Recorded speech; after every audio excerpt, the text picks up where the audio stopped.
So I finally did it. I have upgraded my Fuji X-T4 to the Fuji X-T5. Actually, it's a trade-in of a Sony a7 III. I got this in excellent condition to one of the major resellers and traders out there with camera. Let's just say that this has been a dream camera of mine. And right now, it's not about the gear. It's been more about the timing and family. So I'll explain in just a moment. So first off, though, let me say this. This Fuji X-T4 has been a fantastic camera. I love it. I mean, there is so many things that I really enjoy about this. Number one is the film simulation, the ability to do in-camera multiple exposures, and just also the look, the retro look.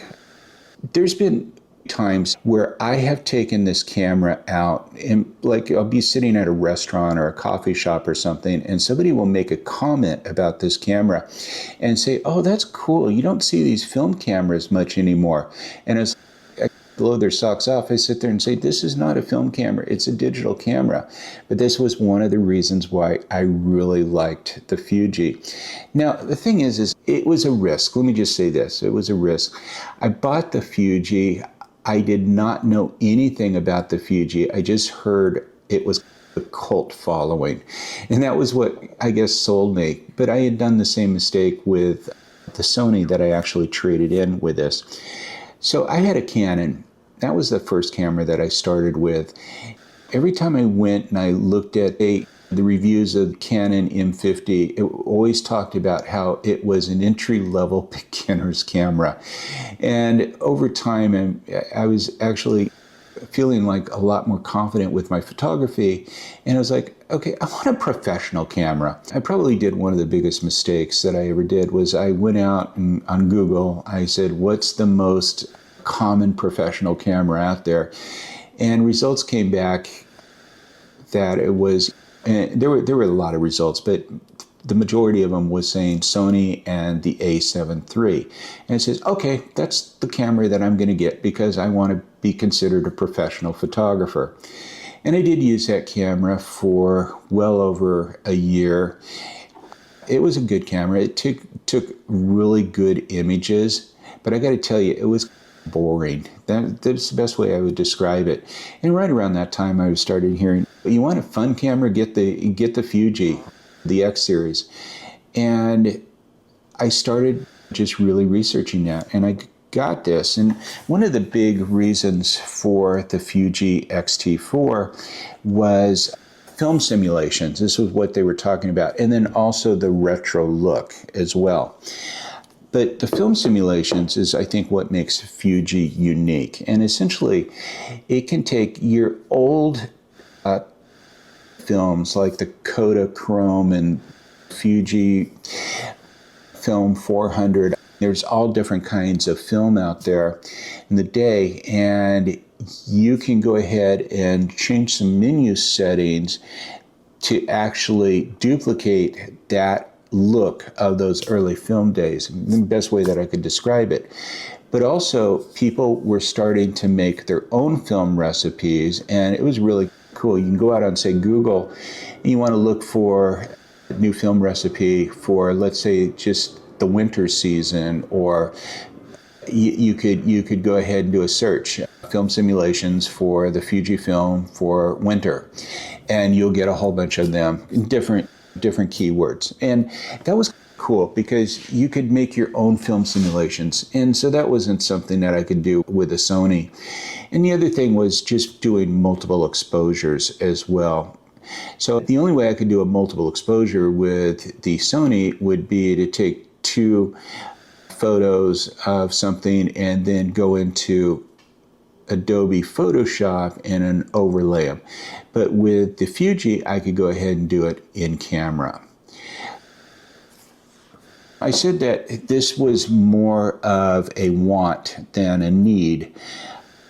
A couple of things that I was really looking forward to for the want was, number one, It has a 40 megapixel sensor. This one has, I think, 24 megapixels, but I'm going to be honest, that's probably really at the bottom of my list because I don't know if I'm ever going to really need to use the 40 megapixels.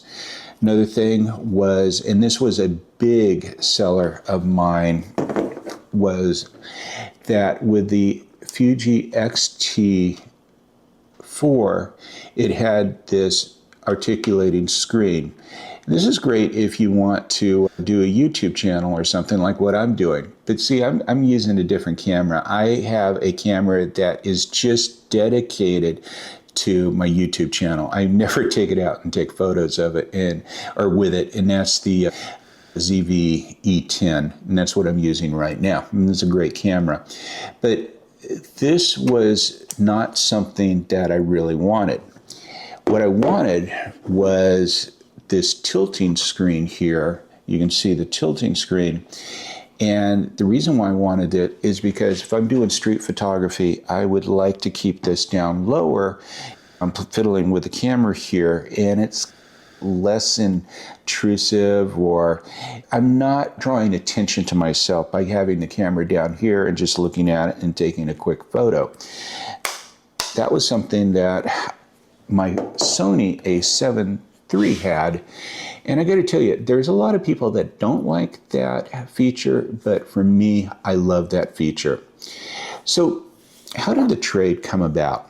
This is an interesting story. A few months ago, my daughters were over at the house, and I was working on a living trust. At the time, I just happened to dinner, I happened to ask the girls, I said, is there anything that if I was to die that you wanted? My youngest daughter says, nope, we're just going to get a big garbage bin and we're just going to throw everything away. Funny. But my oldest daughter, she says, I want your cameras. She says, I'm really interested in learning about photography. And she said that, and as a week or so went by, and I started thinking about, I still have that Sony.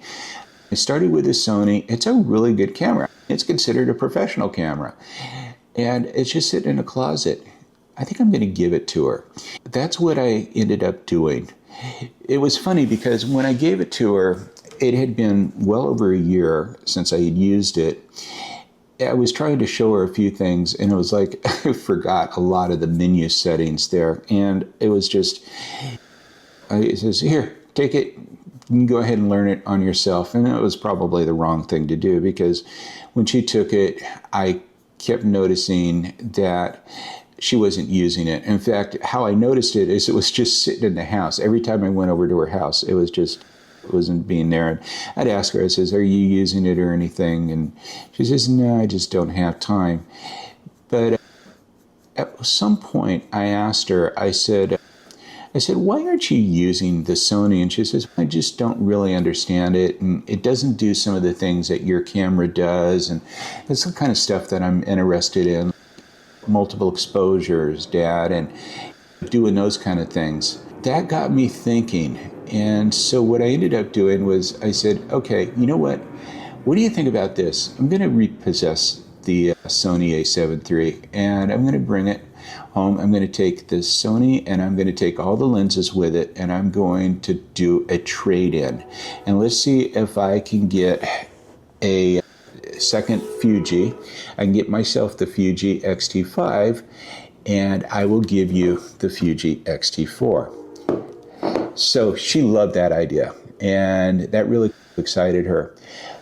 Then I decided, okay, I'm not going to buy a lens. I'm just going to buy the body of this because I do have 4 lenses here. I have the 16 by 80. I have a prime that's 23 millimeter. And I have a 35 millimeter. And then this kind of crazy one, which is a Lens Baby Sweet Optic 50. We're not even going to talk about this one because it's a special lens and it takes a little bit of getting used to. But I looked at these lenses and I thought, you know what? I'm going to go ahead and give her my 35 millimeter. Only because it's the it's the least lens that I use, but it's also the very first lens. So backing up here, 35 millimeter on a crop sensor camera, do the math, it comes out to just about 50 millimeter, very close to 50 millimeter. And 50 millimeter is pretty much what the distance and everything, so it's really replicating your vision. And it was the 50 millimeter that on a full frame camera that I really started with back in the college days. That was the lens that I used. And I think once you start using this and you start seeing the world through this lens, you will then have an understanding of, do you want to go up or do you want to maybe go down a little bit? Do you want to go, say, wider, or do you want to get a little bit closer? And I know that, for example, there's a lot of street photographers out there that just simply stay on the 50 millimeter, or if they have a crop sensor like the Fuji, they're sitting there at a 35 millimeter. Anyway, I'm going to give her this one, and that will be with this camera. And I also have a ND filter 6-stop, so I'm going to be showing her how to do intentional camera movements where we need a much slower shutter speed and some of the other things that you can do with that as well. So she's just now really getting into photography. I did take the X-T4 last week over to her house with the 35 millimeter lens, and I showed her a few things and had her take some pictures, and she did really good. She definitely has an eye for it, and that also, I found she was excited about it. She actually posted the pictures on her Facebook page and says, I was using Dad's Fujifilm and these were the things, and yada yada yada. So anyway, I know that she's going to be excited about this. So that's the reason why I did the trade-in. This is not about gear acquisition syndrome. The real upgrade is about doing photography with my daughter, doing some photo walks. So that's my story about upgrading the X-T4 to the X-T5. I hope you found this video fun, informative, inspirational, interesting. And if you haven't done so already, please make sure that you subscribe to this channel, hit the bell notification, as I do upload new videos each week. And I think there's going to be some videos coming from photo walks with my daughter. Take care, and I'll see you next week.